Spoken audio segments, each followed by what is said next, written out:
Laetitia Lasagesse, je suis présidente d'Humalis. C'est une société d'accompagnement de la valorisation des sciences humaines et sociales.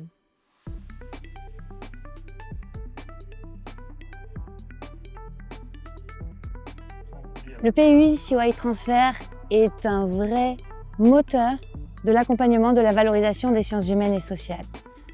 Et comme Humalis s'occupe de la valorisation des sciences humaines et sociales, pour nous, le PUI est un vecteur absolu d'accélération dont les sciences humaines et sociales ont tellement besoin. Et c'est à ce titre qu'Humalis est partenaire de la journée d'aujourd'hui.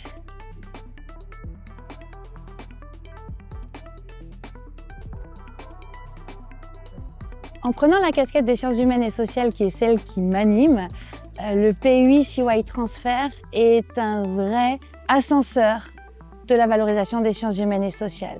D'une part, il a le souci de sensibiliser l'ensemble des structures de valorisation de ses partenaires et membres fondateurs, mais également d'accompagner au plus près de leurs besoins les équipes projets qui portent ou porteraient possiblement des velléités de valoriser leurs travaux de recherche. Et à ce titre, c'est un outil formidable.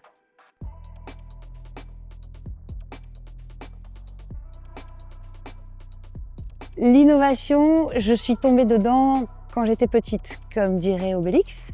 Et j'ai découvert la valorisation des sciences humaines et sociales à la SAT Sud-Est. On m'a embauchée à l'époque pour m'occuper de plus de 40% des laboratoires de recherche du périmètre Provence-Alpes-Côte d'Azur-Corse, qui pourtant était le parent pauvre absolu du transfert de technologie, puisqu'une SAT, Société d'accélération du transfert de technologie, accompagne les projets de recherche pour les transférer vers la sphère socio-économique. Le transfert de technologie fonctionne très bien, de longue date.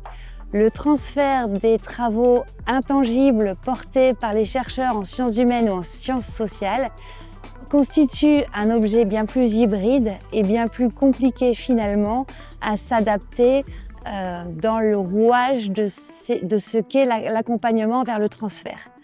Et à ce titre, il a fallu adapter les outils de sensibilisation des équipes de recherche, mais également d'accompagnement des projets issus des laboratoires de sciences humaines et sociales, de manière à proposer une offre qui puisse correspondre aux aspirations des équipes de recherche, qui puisse correspondre aux objets de recherche eux-mêmes, mais qui est aussi évidemment de l'intérêt pour la sphère socio-économique.